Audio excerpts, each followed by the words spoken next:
G'day everyone, Dr. James here with another vet tip. In this video, I'll be talking about whether we need to get our pet's lumps and bumps checked out by a vet. I'm going to cover what owners should expect if they go to a clinic, and I'm also going to discuss how early detection might save your pet from discomfort, save you some money. I'll also discuss whether it's okay to sort of wait and see how it goes.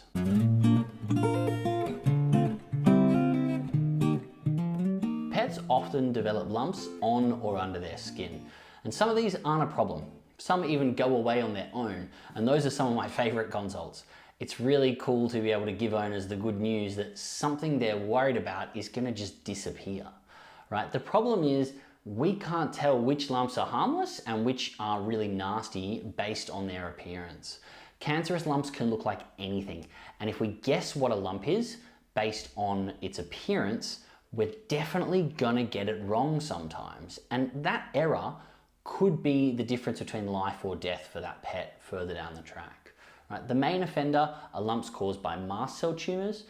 Mast cell tumors can look like anything, and they're the most common skin lump in dogs and the second most common in cats. Because they can look like anything, they can easily be mistaken for a benign lump. So what should owners do if they find a lump on their pet at home? Well, I'm going to make the argument that I think you should book a consult to see the vet. Right? It's important to book specifically for that issue. Sometimes people are tempted to ask about a lump during another consultation, like for a vaccination or something like that. But vets typically schedule their appointments and they're based on how long we expect each issue to take. If you mention an extra concern, like a lump, halfway through a vaccination or at the end of another consult, vets are not going to have the appropriate time to deal with that issue and do the necessary testing. And if they might ask you to come back another time, right? Or they might feel compelled to try and get it all done in one go. And that's a mistake because then you're rushing and you can easily make an error. As well as booking that appointment, if you want to be a gold star, A++ owner, there are a couple other things you can do that can be helpful. You can write down a couple of details, including recording the lump's location, and be as specific as you can. A good example would be something like saying, you know, a 1 centimeter lump on the right forelimb, just below the elbow on the outside, right? Something like that would be very helpful. Make a note of if the lump has changed. Is it bigger? Is it smaller? Is it the same? Is it growing, and how quickly? You know, does it bleed or change size? And are there any other lumps? So what is the vet going to do? Well, a vet is going to do a physical exam, right? And that's going to include looking at the area, feeling the area. We can gather helpful information by assessing if the lump is firm or soft or movable or painful, etc., etc. Vets are going to feel nearby lymph nodes to assess for spread of lumps potentially. They may also clip a little bit of hair around the lump. That might be to help them take samples or just to get a better look, or if they're worried about infection, give it a really good clean. Most of the time, we're going to want to take some samples to do some testing at the clinic. This is usually done with a piece of sticky tape or with a needle biopsy, and that depends on the type of lump. Right? These techniques are fairly painless and they allow us to look at some cells from the lump under a microscope. Using a microscope to look at the cells that make up the lump is crucial to identifying the type of lump. Right? That's the most important thing I'm going to say in this whole video, so I'm going to say it again.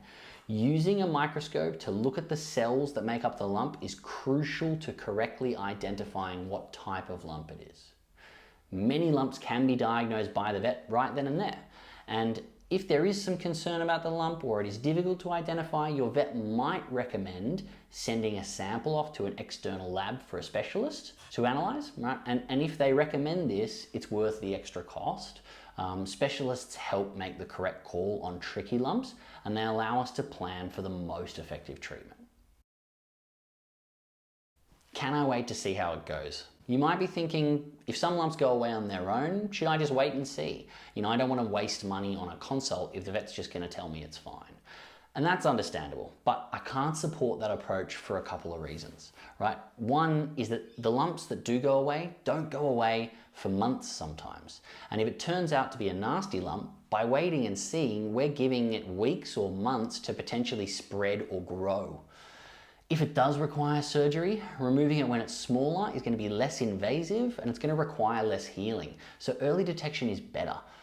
Smaller surgeries are also going to be cheaper, right? So it's better for your dog or cat and it's better for your bank account. To sum up, the good news is lots of lumps don't need to be removed, and of those that do, many are going to be cured by a basic surgery. So if you find a lump, don't panic. But checking the lump earlier is going to get the best result, and testing all suspicious lumps is going to save pets' lives and it's going to save owners money because they're easier to manage when they're checked earlier. Thank you for watching. I'm Dr. James. Please click the like button if you found this helpful and click subscribe to get more vet tips.